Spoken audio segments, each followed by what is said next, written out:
Hey there, everybody. As always, welcome to the channel. Thanks for stopping by and hanging out for a few. My name is Rich. I'm the channel host, and normally we're talking about imaging and drones, 360 virtual tours, a little bit of everything when it comes to the imaging industry. Today, I wanted to talk about realistic images for real estate. Are real estate images getting too far away from what's actually there? Well, it's possible. And it's more than possible. It's highly probable. Right now, up on screen, I've got an extreme example, something that I did months ago and used as an example in another video. This is not going to be a tutorial, by the way. We're just going to walk through and take a look at some items and figure out if they're too far over the top or not. I decided to do this today because regularly I do check on Zillow. I look at listings in the area. I see if there's any listings that could use our services. So occasionally I'm looking around.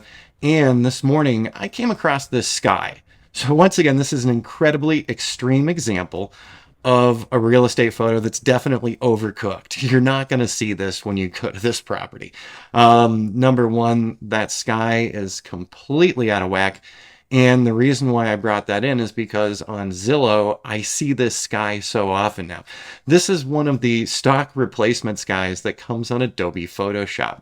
So the next time you're looking around at real estate listings and you see this sky, you can say, hey, that's Photoshop. Of course, you can also add other skies in. But so number one of the most extreme things that we did here on this image was cooked that sky with a sky replacement. We also warmed up the foreground here.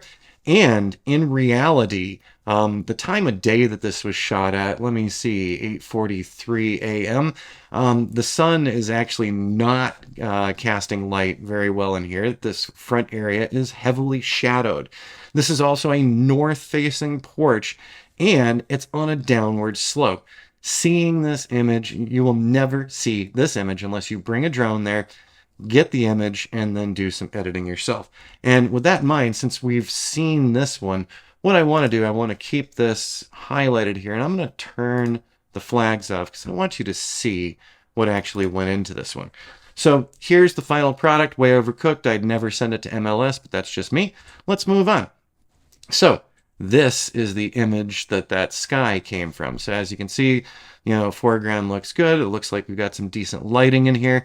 We've got other homes in the back. We're looking uphill. We're looking toward the south, basically. This home is clearly not finished. It was under construction. But let's take a look at what really went into it. Because I know that this side of the building, we've shot it so many times, is heavily shadowed all the time. I did bracketing, so for doing an HDR. So this is the HDR that came out in Lightroom for me. But what went into it? Let's arrow over here and let's take a look and see if we've got, let me see here. We've just got that one, so I'm not showing the edit here. Let me turn the pick flag off. And there we go. So now we've got that cooked one. There's the HDR. And here's what went into the HDR. So first exposure, you can see it's not well lit in the front area. There is shadowing going on in here. You can't see anything happening through the windows really. But on the next one, it actually underexposed further. And then here's an overexposure and the final overexposure. So I did 5 brackets here. But in order to get to see this information, this image information, we had to severely overexpose. Now, if we were only going in with one shot, we've completely and totally lost the sky here. If I arrow back over, if I arrow back over, let's go back through this again. So this was the 0 EV shot. If I had just let the drone make its own decisions on exposure and everything, this is the 0 EV. So this is what the drone would have given me had I not bracketed more. So when I arrow over here, we can see that we're underexposing to get that blue sky, and then we're overexposing to get the detail in this foreground. But if I presented this to a realtor, this is a no. And underexposed, definitely a no. Once again, this is a no. And there are major difficulties with this site because it is facing north-south, and where the sun goes over the area, even in the summertime, there's always going to be shadow in this porch area. So we're never going to get all that detail without doing some editing. So I'm going to just close that one, and I want to show you one more let's close those back together. And just a fairly normal one. So this, once again, is an HDR. Once again, you're never going to see this from the ground. This is in the air. You can see how high up the drone is here. And if I were to land the drone and stand right there, I'd be photographing through a tree and photographing uphill. Now, this is the final edit. Let's arrow over. All right, so with the bracketing, look at how dark this has gotten. We've lost a lot in here. And that's not what we want to do. So let's go back. Let's zoom it out and let's take a look at the next, even darker. So those are my underexposures for the HDR. Here are the overexposures where we get that detail. And when we put it all together, we get that. So you can see that I brushed up the brightness in here. So once again, this is another overtop one. This was not used in any presentations or anything. These were shot on purpose for doing some of these types of videos where we show a couple things. So in the end, this is extremely unrealistic, but there's a lot of other editing going on. So sunrises and sunsets where we've got the lighting coming out of the windows. Those are huge. Realtors love those. Buyers love those. But oftentimes, you're never going to see that scene. This is a scene created by a photographer with editing software. And as a physical human on the ground looking at these locations, you're not going to see the light streaming out of the windows in the same way. You're not going to have that illumination under the porch. A lot of it is really unrealistic. And with all the new editing toys that we have, generative fill and these types of things, it's going to occur more and more often that unrealistic images of a property are going to be hitting MLS, Zillow, and the rest of those things. Now, while it can draw somebody in, it can also discourage home buyers when they walk into the building and they see the colors aren't the same, the lighting's not the same, the porch view's not the same, and a lot of that stuff is happening. Now, with all that extra heavy editing, all those tools out there for us, like generative fill, completely faking a television onto a wall. I did that just the other day. I used generative fill and I said, make a flat screen TV on this wall, and I highlighted the area and it gave me multiple options for the flat screen TV. Completely unrealistic, not really there. Now, not only can we talk about exteriors, but interiors. There's been a lot more that our clients are looking for in interiors as well. So this is a 360 image. So this was shot with the Ricoh Theta Z1. It was post-processed, and then we got our final result here. So we're not looking at it in the 360 viewer. But the big thing here is your camera can only expose for so much, even doing HDR. So extreme brights and extreme darks are often going to get damaged, lose information. Now, one of the big things that we hear from realtors regularly is, we want those window pulls. We want to see the detail out the window, or put some detail out the window if that's the case. So in this case, for the brightness of this room, this window was actually blown out. It was just super blown out. You could not see the trees through this. So we had to do some heavy-handed editing, which most people won't notice. But when you're actually in this building, it's very well lit. It's the ambient lighting in it is great. But still, trying to get a perfect exposure in this room is very difficult. I'm going to open my 2022 Lightroom. I'm just going to pull this one up for you as well, because I had prepped a couple other images that I just wanted to share with you. So how far gone is too far gone? What's realistic and meets people's expectations, and what's over the top and maybe shouldn't be posted online? So let's see here. We're popping this one open. There we go. And already got myself close to where I wanted to be. So let's just go find some 5 stars here. And great, I left it right at the starting point for me. So this is a completely different house. We were doing sunset imaging for them. It was a weird, thin, wispy cloud day. Not the best day for this. But, you got to work with what you got. And when you're dealing with sunrise and sunset, you have a very small amount of time. So this is a DNG. This is not a bracketed DNG. This was just what came out of the camera when I set it up to shoot raw. As you can see, The sky is kind of not so great, blown out, not really rich. And then under this patio area, a little too dark. Over here at the picnic table, too dark. So what can we do about this? Let me arrow over and show you the final edit. So in this final edit, we actually deepened the sky up here. So we darkened it down, dropped the highlights down. And let's see if I go into the develop really quickly. I don't think we're going to see any of this because I've already exported this as JPEG. And, after we do shoots, I don't keep all these around for long. But so we darken the sky, okay? Drop the highlights. We brighten the foreground. We brought shadows up, and bringing those shadows up gave us more detail in the shadowed areas. Let's go back really quick and look under that deck. Not so great. But here we've definitely brightened up the deck. We even brightened up some of the windows as well. And we were just brushing in a higher exposure with a yellow tint. So that's all it took. This is realistic. If I was a person in this yard walking over, looking back, this is going to be a pretty realistic scene. But remember, when we look up the sky, our pupils dilate. When we look down into dark areas, our pupils dilate. So that's how we make up for the different exposures that we're seeing as we're moving around, our eyes are adjusting. You can't say the same for the drone or a standard camera. Let me go ahead and hit the G key here. So I'm just going to show you one additional one.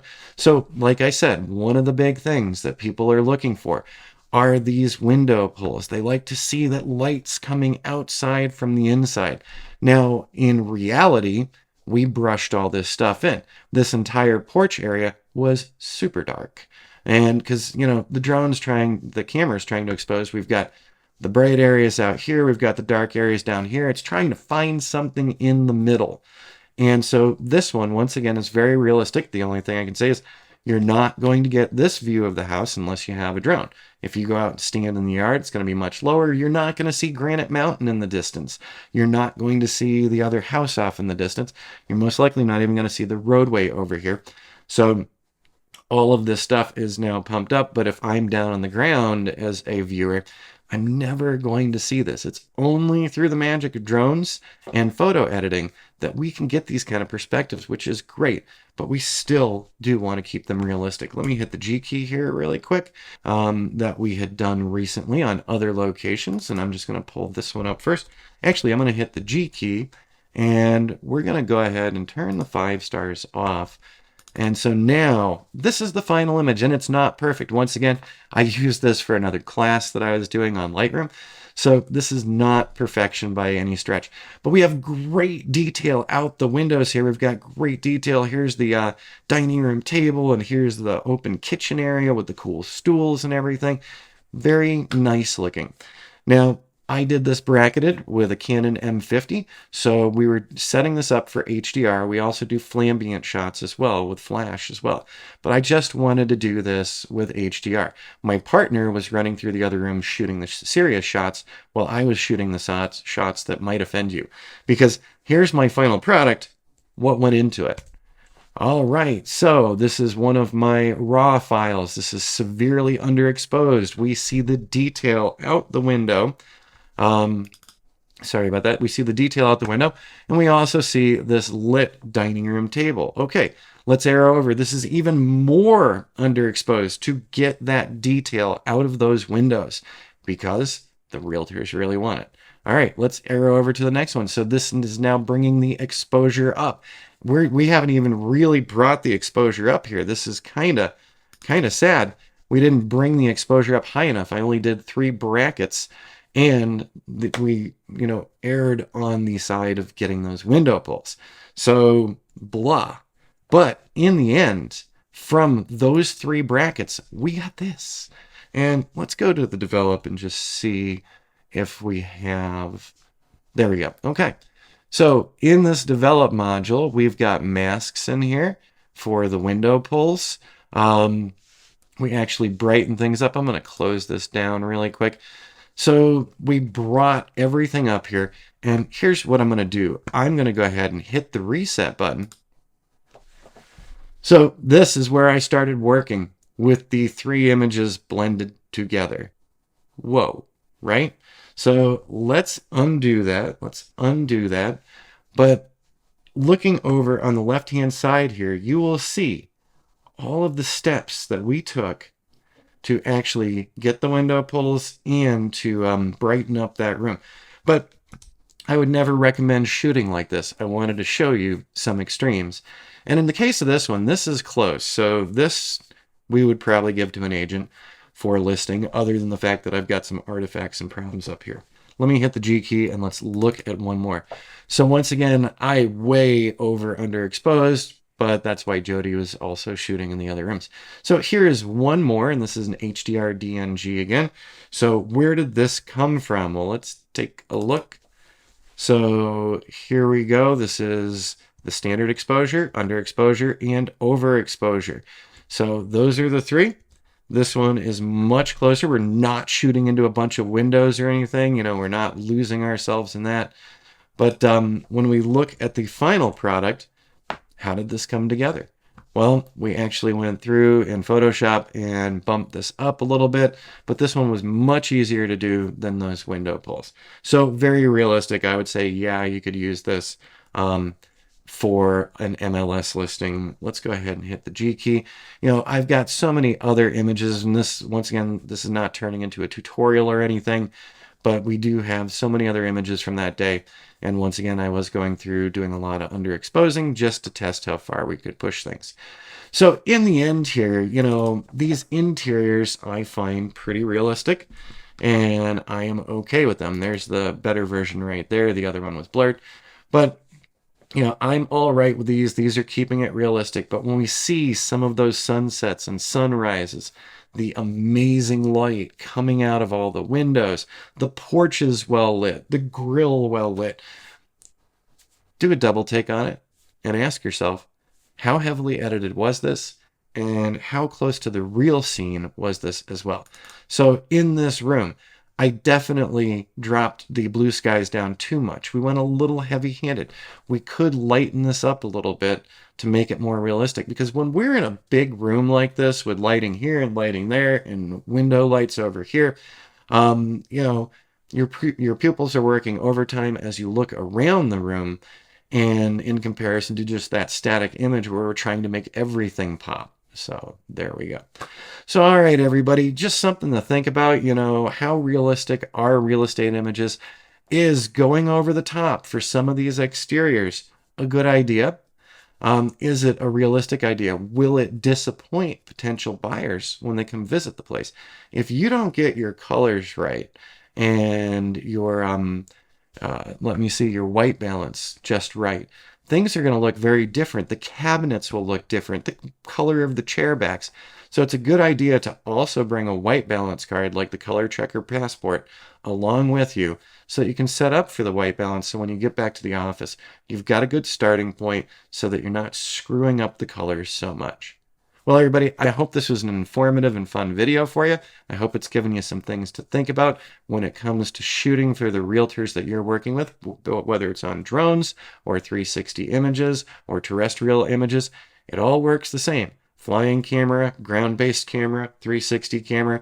So we have a lot of editing options. But how far do you think you should take it on your next shoot for your clients?